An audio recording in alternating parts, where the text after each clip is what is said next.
tragis dan menyayat hati. Bayangkan, seseorang berangkat ke Tanah Suci dengan hati penuh harapan, niat tulus ingin menyempurnakan rukun Islam kelima, namun kepulangannya justru membawa luka, kecewa, bahkan tak sedikit yang tak bisa pulang selamanya. Inilah kenyataan pahit yang dialami sebagian jemaah haji asal Indonesia. Setiap tahun, ada saja kisah memilukan dari Tanah Suci. Penipuan, pemerasan, kehilangan barang berharga, hingga dideportasi karena visa tidak sah. Mengapa bisa sebanyak ini jemaah kita yang menjadi korban?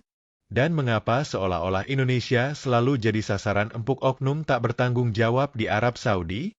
Sebelum kita bahas lebih dalam tentang berbagai modus penipuan dan cerita nyata yang dialami jemaah Indonesia, jangan lupa untuk klik subscribe dan nyalakan loncengnya.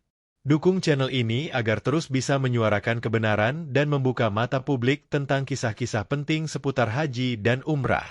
Jika Anda pernah mendengar cerita serupa, atau bahkan memiliki keluarga yang pernah menjadi korban, jangan ragu untuk menuliskannya di kolom komentar. Salah satu modus paling umum adalah penipuan berkedok visa furoda atau mujamalah. Kisah Bu Nur, seorang jemaah dari Brebes, menjadi contoh nyata yang menyentuh. Ia rela menjual tanah warisan keluarga demi membayar biaya haji furoda sebesar 300 juta rupiah. Ia dijanjikan akan langsung berangkat dan berhaji dengan jalur undangan kerajaan. Tapi begitu mendarat di Jeddah, ia dan puluhan orang lainnya justru ditolak masuk ke Makkah. Visa mereka dinyatakan tidak sah. Tanpa ampun, mereka langsung digiring ke bandara untuk dideportasi. Saya hanya bisa menangis. Uang hasil kerja keras hilang, tapi saya bahkan belum sempat menyentuh Masjidil Haram, kata Bu Nur dengan suara bergetar. Di sekitar Masjidil Haram pun, penipuan bukan hal baru. Banyak jemaah Indonesia, terutama yang sudah lanjut usia, menjadi korban penipuan berkedok bantuan. Ada yang menawarkan jasa kursi roda, lalu meminta bayaran hingga 1.000 rial, atau sekitar 4 juta rupiah, setelahnya. Ada pula yang membagikan makanan gratis kepada jemaah, lalu menagih bayaran dengan gaya preman. Yang lebih menyedihkan, beberapa pelakunya justru bisa berbicara bahasa Indonesia karena dulunya pernah bekerja di Indonesia, sehingga korban makin mudah percaya. Tak hanya itu, ada pula modus pencurian dengan teknik hipnotis.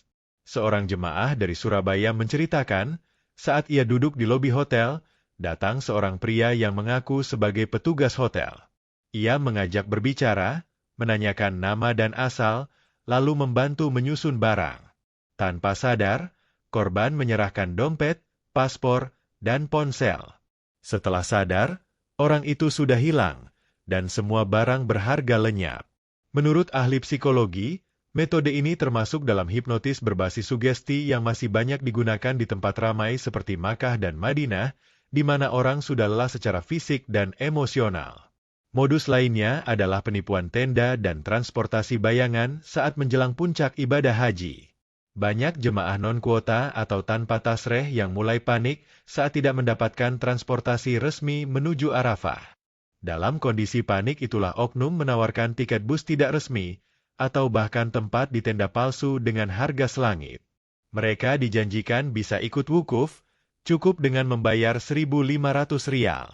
Tapi bus tak kunjung datang, dan akhirnya mereka tertinggal dari puncak haji. Ironisnya, mereka bahkan tidak bisa melapor ke otoritas Saudi karena keberadaan mereka di sana dianggap ilegal. Lalu bagaimana bisa semua ini terjadi? Untuk menjawabnya, tim kami mewawancarai dua narasumber yang paham betul tentang seluk-beluk pelaksanaan haji, Dr. Habibul Haq, pakar haji internasional, dan Ahmad Syarif, pengamat hukum lintas negara. Menurut Dr. Habibul, masalah utama ada pada rendahnya literasi hukum dan digital di kalangan jemaah. Kebanyakan korban adalah jemaah dari daerah yang tidak paham mana visa umrah, mana visa haji, dan bagaimana cara mengeceknya, katanya. Ia juga menekankan bahwa bimbingan manasik seharusnya tidak hanya membahas tata cara ibadah, tapi juga perlindungan hukum dan keselamatan.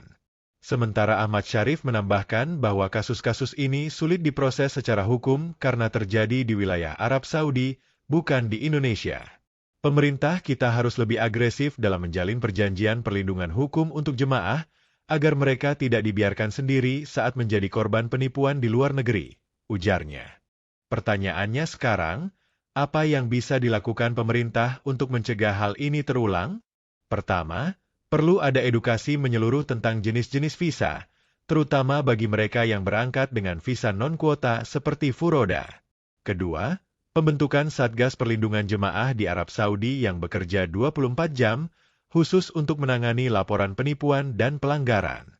Ketiga, pemberian perangkat pelacak atau gelang cerdas bagi jemaah yang tidak hanya memantau lokasi tapi juga bisa menjadi sarana komunikasi darurat. Keempat, memperketat pengawasan travel haji dan umrah, serta memberikan sanksi tegas pada yang terbukti menipu. Kelima, menjalin kerja sama hukum dan diplomatik yang kuat dengan pemerintah Arab Saudi untuk memastikan jemaah Indonesia dilindungi secara sah. Tak kalah pentingnya adalah peran masyarakat dan keluarga jemaah itu sendiri. Sebelum berangkat, pastikan jemaah memahami risiko yang mungkin dihadapi. Ajarkan untuk waspada terhadap orang asing, tidak mudah percaya pada tawaran yang terlalu muluk, dan menyimpan dokumen penting di tempat yang aman. Hindari membawa uang tunai dalam jumlah besar, dan gunakan brankas hotel bila tersedia. Jika menggunakan jasa travel, pastikan travel tersebut terdaftar resmi di Kemenag dan memiliki rekam jejak baik. Jangan tergiur promo cepat berangkat atau harga miring tanpa bukti legalitas. Kisah-kisah ini bukan untuk menakut-nakuti, tapi justru untuk membuka mata kita semua. Karena kenyataannya, penipuan terhadap jemaah haji asal Indonesia terjadi setiap tahun dan cenderung meningkat. Jika tidak ada upaya bersama, dari pemerintah, masyarakat, hingga para tokoh agama, maka tragedi seperti yang dialami Bu Nur akan terus berulang. Penipuan ini bukan hanya soal uang, tapi tentang impian yang dihancurkan, niat ibadah yang ternoda, dan rasa malu yang terbawa seumur hidup. Oleh karena itu, kita semua harus bergerak. Edukasi sebelum berangkat, pengawasan selama di Tanah Suci, dan perlindungan hukum setelah menjadi korban. Semuanya harus berjalan seiring. Jika Anda merasa video ini penting, bagikan kepada keluarga, tetangga, dan siapapun yang sedang merencanakan ibadah haji atau umrah. Karena bisa jadi, satu video ini menyelamatkan seseorang dari bencana yang tidak pernah mereka bayangkan. Klik subscribe sekarang juga agar Anda tidak ketinggalan informasi terbaru seputar dunia haji, umrah, dan kisah-kisah inspiratif lainnya. Terima kasih telah menonton sampai akhir. Semoga Allah menjaga semua jemaahnya dari kejahatan, mengabulkan niat suci kita, dan mengembalikan mereka dalam keadaan selamat dan mabrur. Wassalamualaikum warahmatullahi wabarakatuh.